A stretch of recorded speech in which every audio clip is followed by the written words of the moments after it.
दोस्तों पिछले कुछ दिनों में एक या दो दिनों में जो अमेरिका का कुछ पॉलिसी आया है वो इंडिया के लिए बेहद ही चिंताजनक है और खतरनाक भी हो सकता है। ठीक है, तो सबसे लेटेस्ट जो है तो आईटी सेक्टर को फिर कर्टेल करने का कोशिश किया है, जबकि हमको मालूम है कि हमारा टोटल जो विदेश व्यापार होता है यूएसए के साथ उसका अच्छा खासा पार्ट जो है सो आईटी सेक्टर से आता है। और आज के डेट में करीब करीब $250 बिलियन जो है हमारा फॉरेन रिजर्व जो है तो आईटी सेक्टर से आता है, जिसमें से 60 to 65% यूएसए से आ रहा है। ठीक है, तो अमेरिका ने क्या किया, अब इसके लिए जो इंजीनियर डॉक्टर और साइंटिस्ट है इन लोगों के लिए जो वीज़ा लगता है वर्किंग वीज़ा H1B वीज़ा होता है, और ये H1B वीज़ा में एक जो मैक्सिमम सैलरी का जो स्लैब होता है वो फिक्स होता है।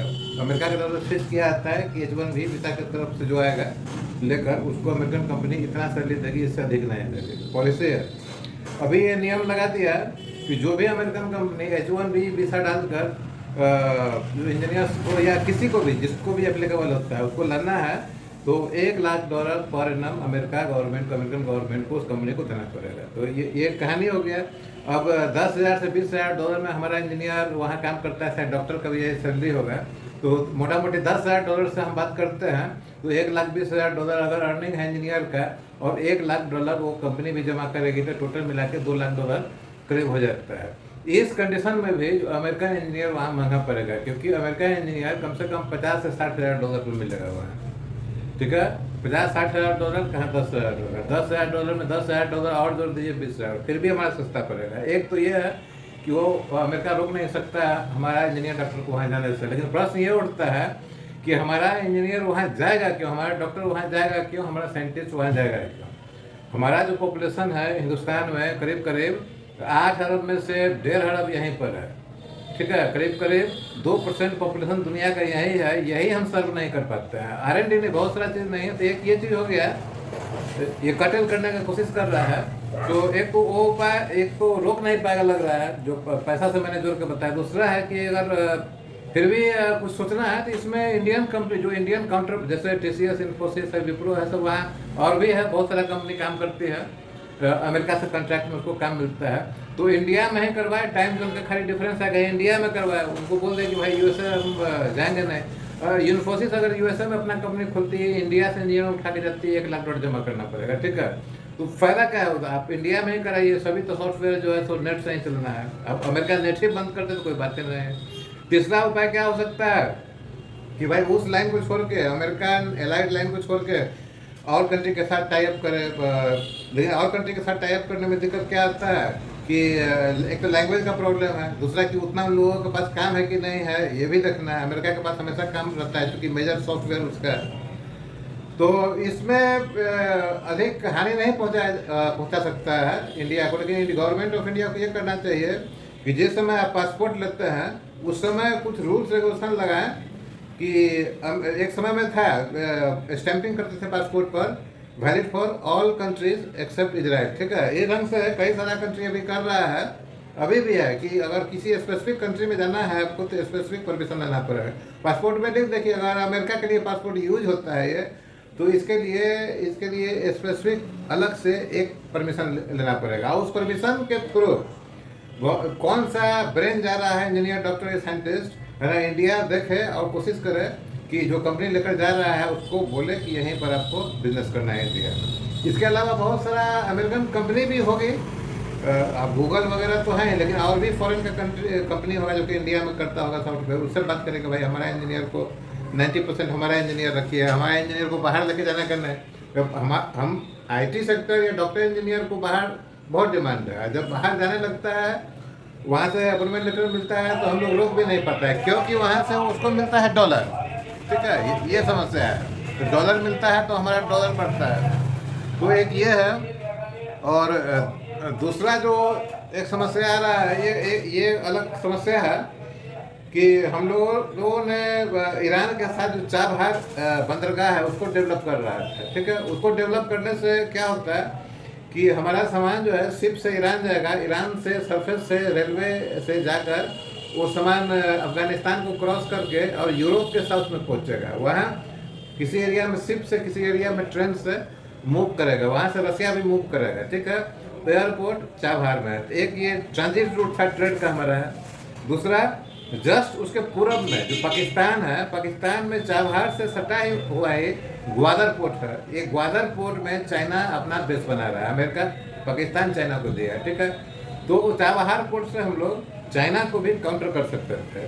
तो स्ट्रेटेजी और ट्रेड दोनों तरफ से इम्पोर्टेंट है। अब वहाँ क्या परेशानी आया, तो आपको मालूम है कि ईरान पर अमेरिका ढेर सारा सैंक्शन लगाया हुआ है, ठीक है। उसमें से एक ट्रेड भी है, ईरान अपना तेल नहीं बेच सकता, ये नहीं, बहुत सारा है।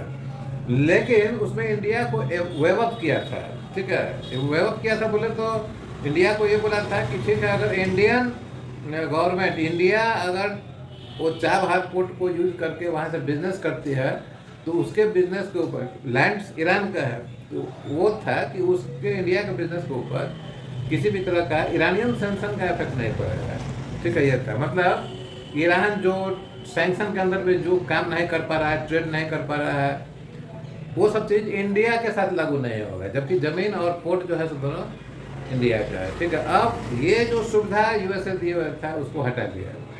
अब हटाने से क्या हो गया, हमारा तो ग्वादर के लिए, ग्वादर में जो चाइनीज़ पोर्ट है पाकिस्तान में, उसको काउंटर जो करने के लिए हम सोच रहा था, एक तो वो इशू डिजॉल्व होता हुआ दिखाई दे रहा है। दूसरा है कि जो हम ट्रेड के थ्रू सेंट्रल एशिया तक पहुंचने का कोशिश कर रहे थे, अभी वेवर हटा दिया तो फिर वो हम अपना सामान उधर भेज ही नहीं पाएंगे। किसी भी तरह ईरान तक ले गए हम सामान, ईरान से हम ईरान को क्रॉस करके ईरान के नॉर्थ में लेके गए, अफगानिस्तान भी क्रॉस कर लिए, ठीक है। उसके बाद तो बहुत मुश्किल हो जाएगा, पूरा अमेरिका का गुट वहाँ पर हुआ है।